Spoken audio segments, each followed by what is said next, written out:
Hi guys, my name is Sahil and welcome back to learn with Sahil. आज के lecture में हम लोग परफेक्ट टेंसेस और कॉन्टिन्यूस टेंसेस के बारे में पढ़ेंगे। देखिए, मैं जानता हूं परफेक्ट टेंसेस आपने पहले पढ़े हैं और यूज भी किए हैं, लेकिन सबसे बड़ी प्रॉब्लम क्या आती है कि परफेक्ट टेंसेस को जब हम बोलते हैं, जब हम लोग यूज करते हैं, तो हम लोगों को कॉन्सेप्ट क्लियर नहीं होते हैं, क्योंकि प्रेजेंट का परफेक्ट पास्ट की बात बता रहा है, तो थोड़ा बहुत कंफ्यूजन हो जाता है। ठीक है, तो हम लोग शुरू करते हैं परफेक्ट टेंसेस के बारे में सबसे पहले। अच्छा, पिछले लेक्चर में मैंने आपको 3 टेंसेस बताए थे, simple past, simple present, simple future. वो सबसे इंपॉर्टेंट टेंसेस थे। आज जो मैं पढ़ा रहा हूं वो सेकंड इंपॉर्टेंट है, तो आपको इनको ध्यान से रखना है। मैं आपको एक लिस्ट भी दूंगा इंपॉर्टेंस के बेसिस पे, जो स्पोकन में आपके काम में आएगी, जो हमारे टेंसेस सबसे ज्यादा काम में आते हैं। ठीक है, वो मैं आपको लास्ट में दूंगा। तो अभी हम शुरू करते हैं सबसे पहले पास्ट, प्रेजेंट और फ्यूचर के परफेक्ट टेंसेस। देखो, प्रेजेंट टेंस, सबसे पहले हम प्रेजेंट के परफेक्ट की बात करते हैं। अच्छा, परफेक्ट टेंस की बात करने से पहले एक चीज आपको याद रखनी है, जब भी वर्ड परफेक्ट आएगा, मैं आपको पहले भी ये चीज बताई थी, जब भी आपके दिमाग में परफेक्ट वर्ड आता है या परफेक्ट टेंस की हम बात करेंगे, ऑटोमेटिकली आपके दिमाग में हैज, हैव और हैड आ जाना चाहिए। ठीक है, तो ये चीज आपको ध्यान रखनी है। जब भी वर्ड परफेक्ट आएगा, मैं यहां लिख रहा हूं, परफेक्ट वर्ड जब भी आएगा तो आपके दिमाग में क्या आना चाहिए? हैज, हैव और हैड। ठीक है, ये 3 चीजें आपके दिमाग में तुरंत आ जानी चाहिए कि परफेक्ट की बात हो रही है, मतलब हैज, हैव, हैड की बात हो रही है। ठीक है, और हैज, हैव और हैड अगर आपके दिमाग में आ रहे हैं, तो उससे आपको क्या याद रखना है? उससे याद रखना है कि इसके बाद में हमेशा वर्ब की थर्ड फॉर्म यूज होगी। ठीक है, इन तीनों के बाद में, हैज, हैव और हैड के बाद में हमेशा वर्ब की कौन सी फॉर्म यूज होगी? Third form. ठीक है, ये आपको ध्यान रखना है। तो परफेक्ट टेंस मतलब has, have, had, has, have, had मतलब थर्ड फॉर्म। अगर इतना आपने याद रख लिया तो इनके स्ट्रक्चर्स को बनाने में आपको कोई दिक्कत नहीं आएगी। मैं आपको दिखाता हूं। ठीक है, सबसे पहले प्रेजेंट की बात करते हैं। ठीक है, सबसे पहले प्रेजेंट, क्योंकि प्रेजेंट परफेक्ट सबसे इंपॉर्टेंट होता है। देखो, प्रेजेंट परफेक्ट टेंस की अगर आप बात करोगे, अगर मैं बात करूं प्रेजेंट परफेक्ट टेंस की, बच्चे ये बहुत ध्यान से समझना, क्योंकि 90% लोगों को कंफ्यूजन होता है इसके अंदर। प्रेजेंट परफेक्ट टेंस, ठीक है, अब देखो स्ट्रक्चर हम बनाते हैं, कुछ नहीं करना है, सिर्फ जैसा मैंने कहा ये याद रखना है और ऑटोमेटिकली स्ट्रक्चर बन जाएगा। सबसे पहले हम लगाते हैं सब्जेक्ट, पॉजिटिव सेंटेंस में बना रहा हूं सब्जेक्ट। सब्जेक्ट के बाद देखो हैज, हैव, हैड। अब हैज, हैव और हैड में से हैड जो होता है वो तो हमारा किसके लिए यूज होता है? पास्ट के लिए। प्रेजेंट के लिए क्या यूज होता है? या तो हैज या फिर हैव। तो लगा दो स्ट्रक्चर में हैज स्लैश हैव। उसके बाद मैंने आपको क्या कहा? वर्ब की कौन सी फॉर्म आएगी? तो थर्ड फॉर्म आएगी। तो आपको इसमें कुछ नहीं करना, थर्ड फॉर्म लगाओ और ये स्ट्रक्चर बन गया हमारा प्रेजेंट परफेक्ट टेंस का। समझ में आ रहा है? तो ये हमारा सब्जेक्ट हैज, हैव, उसके साथ थर्ड फॉर्म। क्लियर? हैज जो है वो सिंगुलर सब्जेक्ट्स के लिए यूज होता है और हैव जो है वो प्लूरल सब्जेक्ट्स के लिए यूज होता है। अच्छा, इसमें एक चीज और मैंने पिछली क्लास में भी आपको बताया था, जब भी हम बात कर रहे हैं आई और यू की, उन दोनों ही केसेस को हम लोग हैव यूज करेंगे, यानी प्लूरल की तरह ट्रीट करेंगे। ठीक है, तो ये हो गया हमारा स्ट्रक्चर, हैज, हैव के साथ थर्ड फॉर्म। इसका नेगेटिव बनाना है, तो नेगेटिव कैसे बनाओगे? नेगेटिव बनाने के लिए इनके साथ नॉट लगा दो। क्वेश्चन बनाने के लिए क्या करोगे? नेगेटिव लगाने के, तो इसके साथ में नॉट लगा देंगे। सब्जेक्ट के साथ में हैज या फिर हैव, उसके साथ नॉट और उसके साथ वर्ब की थर्ड फॉर्म। मैंने आपको बताया था नेगेटिव बनाना होता है सेंटेंस को, तो एक तो हमें चाहिए होता है हेल्पिंग वर्ब और उसके साथ में हमें चाहिए होता है नॉट। यहां पे देखो हेल्पिंग वर्ब है हमारे पास में, तो हमें हेल्पिंग वर्ब नहीं लगाना है, हम सिर्फ नॉट लगाएंगे और सेंटेंस बना देंगे। प्रेजेंट सिंपल टेंस और प्रेजेंट पास्ट सिंपल टेंस में मैंने पिछली क्लास में बताया था, जहां पे हेल्पिंग वर्ब नहीं था वहां पे अपने डू और डज और डिड का यूज किया था। ठीक है, वो एक बार जाके देख ले अगर आपको कंफ्यूजन है। तो यहां पे तो हो गया हमारे पास हेल्पिंग वर्ब है, हेल्पिंग वर्ब है तो नॉट लगाओ और नेगेटिव बन गया। क्वेश्चन कैसे बनाओगे? क्वेश्चन वाला सेंटेंस मैंने कहा था हेल्पिंग वर्ब को उठा के सब्जेक्ट के आगे लगा दो तो क्वेश्चन बन जाता है। कैसे? हैज, हैव को पहले लगा दो, हैज या फिर हैव, दोनों में से कोई एक आएगा। उसके बाद सब्जेक्ट कहा, इसको आगे लगा दो, यहां पे लगा दो। ठीक है, और सब्जेक्ट के बाद में फिर वर्ब की थर्ड फॉर्म। नॉट नहीं लगेगा क्योंकि नेगेटिव नहीं बना रहे। ठीक है, तो ये हो गया हमारा क्वेश्चन वाला सेंटेंस, ये हो गया नेगेटिव और ये हो गया पॉजिटिव सेंटेंस। ठीक है, तो ये तो हमारे हो गए 3 सेंटेंसेस। इनका एक यूज, एक एक एग्जाम्पल में बता देता हूं। जैसे मैंने कहा I have completed my assignment. I have completed, third form, my assignment. Negative क्या होगा? I have not completed my assignment. और ऐसे ही इंटेरोगेटिव यानी क्वेश्चन क्या हो जाएगा? Have I completed my assignment? तो ये हमारे तीनों यूज हो जाएंगे, सॉरी हमारे स्ट्रक्चर हो जाएंगे प्रेजेंट परफेक्ट टेंस का। अब यूज की बात करते हैं। देखो अब गाइज एक चीज मैं आपको समझा देता हूं, इसके स्ट्रक्चर से ज्यादा इसका यूज इंपॉर्टेंट भी है और लोग गलत भी यूज करते हैं। इसके दो यूजेस हैं जो मैं आपको समझा रहा हूं और प्लीज उन्हें याद रखिए, क्योंकि आपको कहीं पे भी ये दो कॉन्सेप्ट, एक तो आपको फिर भी मिल जाएगा, दूसरे के साथ हमें हमेशा दिक्कत आती है। तो दो यूजेस क्या है, दो यूजेस प्रेजेंट परफेक्ट टेंस के क्या है। पहला यूज तो है रीसेंट पास्ट के बारे में बताने के लिए। रीसेंट पास्ट यानी कोई भी काम अगर आपने अभी अभी कंप्लीट किया है तो उस केस में हम क्या यूज करेंगे, प्रेजेंट परफेक्ट टेंस का यूज करेंगे। ठीक है, कोई काम आपने अभी अभी किया है, जस्ट पहले, जैसे मैंने कहा मैंने खाना खा लिया, अब क्या बोलोगे, I have eaten my food. I have eaten, eaten third form होती है, eat first form, ate second form और ईटन थर्ड फॉर्म। ठीक है, तो I have eaten my food, ये हमारा क्या हो गया, रीसेंट एक्टिविटी यानी काम आपने अभी अभी किया है। ठीक है, तो ये तो हो गया हमारा रीसेंट पास्ट जिसके बारे में हम बात करते हैं। ठीक है, देखो यहां पे है ये प्रेजेंट परफेक्ट, लेकिन ये बात किसकी कर रहा है, रीसेंट पास्ट की, इसीलिए कंफ्यूजन होता है। ठीक है, तो रीसेंट पास्ट के बारे में जब भी बात करोगे तब आप ये यूज करोगे। ठीक है, दूसरा यूज क्या है, दूसरा यूज है आप कोई भी ऐसा काम जो आपने लाइफ में एक बार, या आपको ये सेंस आ रहा है ना तब से अब तक, मैं लिख देता हूं यहां पे थोड़ा हिंदी में, तब से अब तक, तब से अब तक का जब भी सेंस आएगा ना, ये दूसरा वाला बहुत इंपॉर्टेंट है, इसे अच्छे से समझ लो। तब से अब तक का जब भी सेंस आएगा तब भी हम प्रेजेंट परफेक्ट टेंस का यूज करेंगे। क्या होता है तब से अब तक का सेंस, जैसे मैंने कहा कि मैंने ताजमहल देखा है, मैं ताजमहल देखा, या फिर मैं मनाली गया हूं, मैं मनाली गया हूं। आप क्या कहना चाह रहे हो कि लाइफ में कभी आप एक बार मनाली गए हो, एक या दो बार, जितना आप बता रहे हो कि हां मैं गया हूं, तो मैंने तब से अब तक यानी मेरी लाइफ स्टार्ट होने से अब तक मैंने एक बार मनाली गया हूं, तो क्या बोलोगे, I have been to Manali. I have been to, जाके गया हूं को मैं बीन बोलते हैं, I have been to Manali. ठीक है, तो वो बीन भी क्या है, वहां पे थर्ड फॉर्म है और वो प्रेजेंट परफेक्ट टेंस है। ठीक है, I have been to Manali, ये आप लिख लेंगे। ठीक है, रिसेंट पास्ट में मैंने एक एग्जाम्पल बता दिया, जैसे मैंने कहा I have eaten my food, ये तो हमारा किसका एग्जाम्पल हो गया, रीसेंट पास्ट का। ठीक है, और तब से अब तक वाले सेंस का क्या एग्जाम्पल हो गया, तब से अब तक वाले सेंस का, जैसे मैंने कहा I have been to Manali, मैं यहां लिख रहा हूं ऊपर की तरफ, नीचे जगह थोड़ी कम है, I have been to Manali. ठीक है, मैं मनाली जाके आ चुका हूं। अब आप किससे सवाल भी तो पूछते हो, क्या आप दुबई गए हो, क्या आप दुबई गए हो, अब सवाल क्या पूछ रहे हो, क्या मतलब आप लाइफ में कभी भी दुबई गए हो, तब से अब तक मतलब आपकी लाइफ स्टार्ट होने से अब तक, तो हम कैसे पूछते हैं सवाल, have you been to Dubai, have, अब यहां पे क्वेश्चन वाला आएगा ना, have you been to Dubai, समझ में आ रहा है। तो ये हमारा स्ट्रक्चर और ये यूज बहुत इंपॉर्टेंट है, तब से अब तक वाला सेंस। ठीक है, तो इस सेंस को आप समझ लो, ये सारे यूजेस आप समझ लो, ये दोनों यूजेस जो मैंने पढ़ाया, और ये स्ट्रक्चर आपको दिमाग में रखना है। प्रेजेंट परफेक्ट टेंस ये बहुत इंपॉर्टेंट है, स्पोकन में बहुत से स्टूडेंट्स इसे गलत यूज करते हैं, तो इसका एक बार स्क्रीनशॉट ले लो, फिर हम लोग बात करेंगे पास्ट के परफेक्ट टेंस की। चलिए, तो अब प्रेजेंट के बारे में तो मैंने बात कर ली है, पास्ट के बारे में बात करने से पहले एक और एग्जाम्पल मैं यहां पे आपको बताता हूं, तब से अब तक वाला।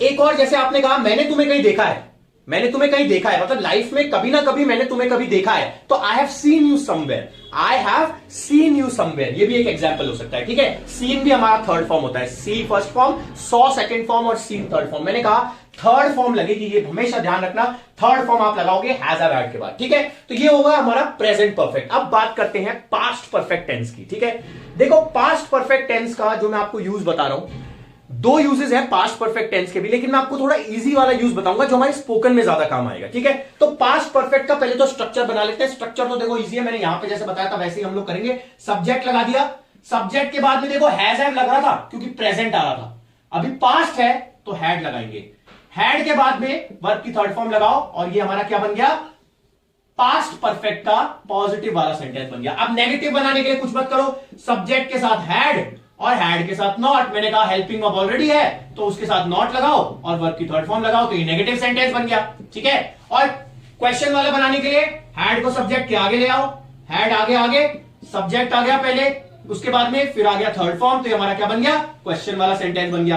तो ये हमारे तीनों तरह के स्ट्रक्चर्स तो बन गए। ठीक है, स्ट्रक्चर्स मैंने आपको कहा सिर्फ अगर आप ये याद रख लोगे ना कि हैज, हैव और हैड आता है परफेक्ट में और इनके बाद में थर्ड फॉर्म आती है, तो हमेशा आप स्ट्रक्चर तो कभी गलत नहीं बनाओगे, मेरी गारंटी है। यूज यहां पे आपको बता दिया, यहां पे यूज के बारे में बात करते हैं। देखो पास्ट परफेक्ट का यूज जो होता है ना, दो यूजेस होते हैं पास्ट परफेक्ट के। एक सबसे मेजर यूज होता है कि कोई काम आपने बहुत पहले किया हो पास्ट में, ठीक है, बहुत पहले आपने किया हो, उसको हम लोग पास्ट परफेक्ट में लिखते हैं। ठीक है, कोई काम हमने बहुत पहले किया हो, ठीक है, 2 साल 3 साल 4 साल पहले कोई काम किया है, उसमें क्या बोलेंगे, पास्ट परफेक्ट टेंस आएगा। ठीक है, जैसे मैंने कहा कि यार मैंने अपनी डिग्री कंप्लीट की थी, I had completed my degree, I had completed my degree. ठीक है, ये आप यूज कर सकते हो। एक टिप मैं आपको यहां बताने जा रहा हूं, जब भी हम बात करते हैं पास्ट के परफेक्ट टेंस की, पास्ट परफेक्ट यहां पे मैं लिख देता हूं, मैंने लिखा नहीं है, पास्ट परफेक्ट टेंस की जब हम बात करते हैं ना, स्पोकन के अंदर पास्ट परफेक्ट टेंस की जगह पे, मैं बहुत इंपॉर्टेंट आपको कॉन्सेप्ट बता रहा हूं, इसको समझना, स्पोकन इंग्लिश में पास्ट परफेक्ट की जगह पे सिंपल पास्ट का यूज भी आप कर सकते हो। स्पोकन में ये अलाउड है, कोई प्रॉब्लम नहीं है। मतलब अगर मैंने कहा कि I had completed my degree और अगर मैं बोलूं आई कंप्लीटेड माई डिग्री, दोनों का मतलब सेम ही होगा ना एक तरह से, कि मैंने अपनी डिग्री कंप्लीट कर ली। स्पोकन में थोड़ा सा ना कॉन्सेप्ट्स को प्रैक्टिकली पढ़ने की कोशिश करो, क्योंकि थ्योरेटिकल में तो बहुत सारा है, प्रैक्टिकल जो आपके काम आएगा वो आप पढ़ोगे तो स्पोकन इजी हो जाएगा, आप बोलना आसान हो जाएगा, थॉट प्रोसेस इजी डेवलप होगा। ठीक है, तो क्या मैंने कहा, पास्ट परफेक्ट कोई काम आपने बहुत पास्ट में किया है, यानी मैं कह सकता हूं इसका यूज क्या है, यूजेस क्या है, पहला है way back in the past, way back in the past, यानी पास्ट में बहुत पुरानी बात जब आप कर रहे हो तब आप क्या यूज करोगे, पास्ट परफेक्ट टेंस का यूज करोगे। ठीक है, मैंने कहा कि बहुत पुरानी बात, इसकी जगह पे हम क्या यूज कर सकते हैं, सिंपल पास्ट का भी यूज कर सकते हैं। ठीक है, ये हमेशा ये टिप याद रखना, आप इसमें सिंपल पास्ट का भी यूज कर सकते हो, तो कंफ्यूज होने की जरूरत नहीं है। ठीक है, मतलब तो सेम ही निकलेगा ना यार। अगर मैं कह रहा हूं कि मैंने अपनी डिग्री कंप्लीट कर ली, अब मैं ये भी बोल सकता हूं I had completed my degree, या फिर मैं ये भी बोल सकता हूं कि आई कंप्लीटेड माई डिग्री। ठीक है, तो ये हमारा क्या हो गया, use number 1। Use number 2 past perfect का जो होता है वो आप एक बार समझ लेंगे, आने वाले लेक्चर में इस यूज को मैं थोड़ा और आपको बताऊंगा। पास्ट का यूज होता है, एक और आप चीज याद रखेंगे, पास्ट का पास्ट हमेशा पास्ट परफेक्ट होता है। दोबारा मैं रिपीट कर रहा हूं, पास्ट का पास्ट जो होता है वो पास्ट परफेक्ट होता है। ठीक है, ये लाइन आप याद रखेंगे हमेशा। क्या बोला मैंने, पास्ट का पास्ट, पास्ट का पास्ट क्या होता है, पास्ट परफेक्ट होता है। ये यहां पे आप पूरा ऐसे लिख लेना, पास्ट का पास्ट पास्ट परफेक्ट होता है। इसका क्या मतलब है, इसका मतलब यह है अगर कोई 2 इंसिडेंट्स पास्ट में हो रहे हैं, अगेन मैं रिपीट कर रहा हूं, अगर कोई 2 इंसिडेंट्स पास्ट में हो रहे हैं एक के बाद एक, तो जो पहला इंसिडेंट होगा ना वो हमेशा पास्ट परफेक्ट में लिखा जाएगा और जो दूसरा वाला इंसिडेंट होगा वो हमेशा सिंपल पास्ट में लिखा जाएगा। ठीक है, जैसे मैंने आपको एक एग्जांपल देता हूं, और इसमें बिफोर और आफ्टर का भी यूज होगा। किसका यूज होगा, बिफोर और आफ्टर का भी यूज होगा। ठीक है, क्या मैं कॉन्सेप्ट आपको समझाता हूं, यहां पे थोड़ा सा मैं प्रेजेंट परफेक्ट वाले इसको रीजन को थोड़ा सा मैं रब कर रहा हूं, यहां से हम लोग या फिर रब नहीं करते हैं, फ्यूचर वाले में डिस्कस कर लेते हैं। यहां पे देखो, यहां पे मैं एक बार पास्ट वाला वो कॉन्सेप्ट डिस्कस कर रहा हूं जो अभी, फिर मैं इसको रब कर दूंगा बाद में। ठीक है, देखो पास्ट परफेक्ट टेंस, मैंने कहा पास्ट का पास्ट होता है पास्ट परफेक्ट। ठीक है, मैंने कहा 2 एक्शन पास्ट में हो रहे हैं एक के बाद एक, तो पहला जो एक्शन होगा वो हमेशा पास्ट परफेक्ट में लिखा जाएगा और दूसरा जो एक्शन होगा नया वाला वो हमेशा सिंपल पास्ट में लिखा जाएगा। और इसके लिए हमें बिफोर और आफ्टर का यूज करना पड़ेगा। किसका यूज करना पड़ेगा, बिफोर और आफ्टर का। ये कॉन्सेप्ट मैं आपको समझाता हूं। देखो, जैसे मैंने एक एग्जांपल लिया, हम जब वहां पहुंचे तो ट्रेन निकल चुकी थी, हम जब वहां पहुंचे तो ट्रेन क्या थी, निकल चुकी थी। अब मुझे एक बात बताओ, पहले क्या हुआ, पहले तो ट्रेन निकल गई ना, आप तो बाद में पहुंचे। तो जब ट्रेन निकल गई पहले, तो जो वो सेंटेंस होगा ना कि ट्रेन निकल गई, वो तो लिखा जाएगा किसमें, पास्ट परफेक्ट में, क्योंकि वो एक्शन पहले ही हो गया। और जो एक्शन बाद में हुआ, यानी आप बाद में पहुंचे, तो वो आपका किसमें लिखा जाएगा, सिंपल पास्ट में। ठीक है, तो क्या सेंटेंस, मैंने कहा the train had left, the train had left. ठीक है, द ट्रेन हैड लेफ्ट, या लेफ्ट की जगह पे ज्यादा बेटर वर्ड क्या होगा, the train had departed. Depart होती है हमेशा ट्रेन। ठीक है, लेफ्ट की जगह हम क्या यूज कर सकते हैं, डिपार्टेड, निकल गई। ठीक है, the train had departed, the train had departed. ठीक है, ये तो क्या हमारा हो गया, पास्ट परफेक्ट का हो गया। ये बना दिया ना हमने, सब्जेक्ट के बाद हैड और हैड के बाद थर्ड फॉर्म, यही तो था पास्ट परफेक्ट के अंदर, सब्जेक्ट हैड उसके बाद थर्ड फॉर्म। ये तो हो गया हमारा दूसरा action, action number 2। I am sorry, ये हो गया एक्शन नंबर 2, ठीक है। और एक्शन नंबर 1 क्या हुआ कि हम वहां पहुंचे, तो we reached there, we reached there, ये तो क्या हो गया, सिंपल पास्ट में मैंने लिख दिया, ठीक है। अब इनको जोड़ने के लिए बिफोर और आफ्टर का यूज करते हैं। यहां पे मैं एक ट्रिक बता रहा हूं जिससे आपको ये सेंटेंसेस बनाने में बहुत आसानी होगी। ट्रिक ये है, बिफोर का मतलब क्या होता है, बिफोर का मतलब क्या होता है, पहले। तो बिफोर से पहले हमेशा क्या लगेगा, बिफोर से पहले हमेशा पास्ट परफेक्ट लगेगा, ठीक है। पास्ट परफेक्ट किससे पहले लगेगा, बिफोर से पहले, और उसके बाद में क्या लगेगा, सिंपल पास्ट। क्या लगेगा, सिंपल पास्ट उसके बाद में, ठीक है। ऐसे ही आफ्टर जो है, आफ्टर का मतलब क्या होता है, बाद में, तो उसके बाद में लगेगा फिर पास्ट परफेक्ट, इसके बाद में लगेगा पास्ट परफेक्ट, और इससे पहले लगेगा सिंपल पास्ट। समझ में आ गया, ये कॉन्सेप्ट आपको ध्यान रखने हैं। बिफोर से का मतलब पहले, तो उससे पास्ट परफेक्ट पहले, बचे हुए में सिंपल पास्ट लगा दो, और आफ्टर का मतलब बाद में, तो पास्ट परफेक्ट उसके बाद में आ गया, और पहले सिंपल पास्ट लगा दो। इसका एग्जांपल ये, इसको जोड़ के ले लेते हैं। देखो पहले क्या बताया, past perfect, the train had departed before we reached the station, या we reached there, the train had departed before we reached there. तो एक कॉन्सेप्ट तो ये हो गया, और दूसरे में आफ्टर वाले में भी लगा के देख लो, दैट। अब यहां पे क्या होगा, पहले सिंपल पास्ट लगेगा ना, यहां पे तो हम लोगों ने पहले पास्ट परफेक्ट लगाया था, सिंपल पास्ट लगाओ, we reached there after the train had departed, यहां पे ये वाला सेंटेंस आ जाएगा। तो ये आपको एक मैंने ट्रिक बता दी, आगे वाली क्लास में मैं थोड़ा सा और इस कॉन्सेप्ट को इलैबोरेट करके बड़ा करके बताऊंगा, लेकिन ये आपका स्पोकन के लिए ये कॉन्सेप्ट है जो आपको याद रखना है। तो पास्ट परफेक्ट के बारे में हमने ये पढ़ा, दो यूजेस। पहला, बहुत पहले कोई काम हो रहा है उसके लिए पास्ट परफेक्ट, लेकिन उसके लिए हम लोग सिंपल पास्ट भी यूज कर लेंगे, तो कोई प्रॉब्लम नहीं है। और दूसरा यूज क्या है, ये वाला, पास्ट का पास्ट पास्ट परफेक्ट, यानी कोई भी दो एक्शन अगर हो रहे हैं, जैसे ये है, ये हमारा पूरा पास्ट है, ठीक है, पास्ट की लाइन है ये। अब इसमें एक एक्शन यहां हुआ, एक एक्शन यहां हुआ, तो जो पहले वाला होगा ये तो हमारा किस में लिखा जाएगा, पास्ट के परफेक्ट के अंदर, और ये जो लेटेस्ट वाला होगा ये सिंपल पास्ट में। पीपी मतलब पास्ट परफेक्ट, एसपी मतलब सिंपल पास्ट, ठीक है। इस चीज को ध्यान रखें, एक बार इसका स्क्रीनशॉट ले लें, फिर हम आगे जाके फ्यूचर के बारे में इंपॉर्टेंट।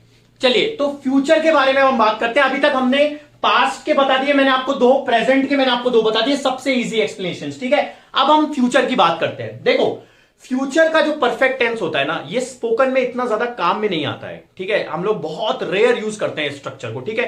फिर भी मैं आपको स्ट्रक्चर बता देता हूं और उसका यूज बता देता हूं, क्लियर। लेकिन कोशिश करें कि ये पास्ट परफेक्ट और प्रेजेंट परफेक्ट पे ज्यादा फोकस करें, और सबसे ज्यादा प्रेजेंट परफेक्ट पे। Past perfect second recommendation, second पे आएगा, और ये सबसे कम इंपॉर्टेंट है, सबसे कम बोला जाता है ये स्पोकन के अंदर, ठीक है। लेकिन फिर भी हम लोग स्ट्रक्चर बना लेते हैं। देखो फ्यूचर परफेक्ट का स्ट्रक्चर क्या होगा।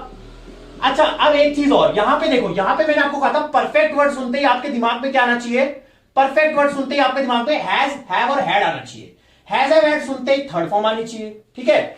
ऐसे ही फ्यूचर वर्ड सुनते ही आपके दिमाग में विल आना चाहिए। क्या आना चाहिए, विल आना चाहिए। मैंने आपको बताया था पिछली क्लास में, बिना विल के फ्यूचर का सेंटेंस नहीं बनेगा, ठीक है। तो अब हमको क्या करना है, हैज, हैव, हैड में से भी एक लगाना है, विल भी लगाना है, और फिर थर्ड फॉर्म भी लगानी है। तो अब इसमें क्या कर सकते हैं, इसका स्ट्रक्चर समझा देता हूं मैं आपको कैसे बनेगा। देखो सबसे पहले सब्जेक्ट लगाएंगे, सब्जेक्ट के बाद में विल लगाएंगे। अब बेटा विल के बाद में मैंने आपको बताया था मॉडल्स की क्लास के अंदर, अगर आप लोगों में से नहीं देखा है लेक्चर तो ऑलरेडी मैंने अपलोड कर दिया है। विल के साथ में हमेशा वर्ब की फर्स्ट फॉर्म आती है प्लूरल वाली। कौन सी आती है, फर्स्ट फॉर्म प्लूरल वाली, सारे मॉडल्स के बाद में। अब अगर मैं इन तीनों की बात करूं तो इन तीनों में से हैव जो है ना, वो वर्ब की फर्स्ट फॉर्म प्लूरल है, इसीलिए विल के बाद हमेशा हैव ही आएगा, ना तो हैज आ सकता है ना हैड आ सकता है, ये हमेशा ध्यान रखें, ठीक है। विल के बाद में ना तो हैज आएगा ना हैड आएगा, हमेशा क्या आएगा, हैव आएगा, ठीक है। समझ में आ गया, ये हमारा हो गया विल हैव। अब हैव के बाद में तो मैंने कहा ही था थर्ड फॉर्म लगाओ, स्ट्रक्चर को खत्म करो। ये हमारा कौन सा बन गया, पॉजिटिव वाला स्ट्रक्चर बन गया, यानी सब्जेक्ट उसके बाद विल, विल के बाद हैव और हैव के बाद थर्ड फॉर्म।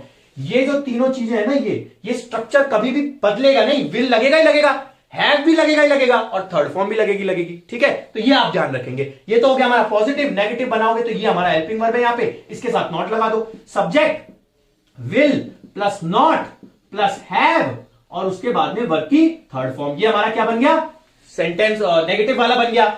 ऐसे ही क्वेश्चन वाला बनाना है तो क्या करोगे, विल को आगे ले आओ। विल क्यों, क्योंकि विल ही है ना हमारा हेल्पिंग वर्ब, यहां पे हैव हेल्पिंग वर्ब नहीं है, विल है। विल जो है, विल को आगे ले आओ, will plus subject plus have plus verb की थर्ड फॉर्म। अब यहां पे इसका जो यूज है ना, ये तो इसके स्ट्रक्चर्स थे, इसका यूज सिर्फ एक ही आपको ध्यान रखना है। फ्यूचर के अंदर कोई बात होती है ना, फ्यूचर परफेक्ट का मतलब क्या है, कोई काम फ्यूचर में होगा, ठीक है। जैसे मैंने कहा he will have gone to the party, वो गया होगा, गया होगा, करा होगा, सोया होगा, खाया होगा, इस तरह की सेंस में हम लोग फ्यूचर परफेक्ट का यूज करते हैं। जैसे he will have eaten the food, उसने खाना खाया होगा, he will have eaten the food, future में खाया होगा, खाएगा मतलब फ्यूचर में खाया होगा, समझ में आ रहा है। तो उस तरह के सेंस में हम लोग क्या यूज करते हैं, फ्यूचर परफेक्ट टेंस का यूज करते हैं, ठीक है। इसका यूज इतना इंपॉर्टेंट नहीं है, मैं आपको फिर से बता रहा हूं, क्योंकि ये इतना यूज नहीं होता है हमारे स्पोकन में। ज्यादा यूज जो होते हैं ये पास्ट परफेक्ट और प्रेजेंट परफेक्ट, स्पोकन में सबसे ज्यादा यही दो यूज होते हैं, सबसे ज्यादा प्रेजेंट परफेक्ट यूज होता है, ठीक है। फिर भी आप एक बार स्ट्रक्चर ध्यान रखें और थोड़ा सा यूज ध्यान रखें। आने वाले लेक्चर्स के अंदर, अगले लेक्चर में हम लोग कॉन्टिन्यूअस और परफेक्ट कॉन्टिन्यूअस के बारे में मैं आपको बताऊंगा, और एक लिस्ट दूंगा मैं आपको जो आपको स्पोकन इंग्लिश में टेंसेस को आइडेंटिफाई करने में मदद करेगी, कौन सा सबसे ज्यादा यूज होता है, कौन सा उससे कम यूज होता है, कौन सा सबसे कम यूज होता है, ठीक है।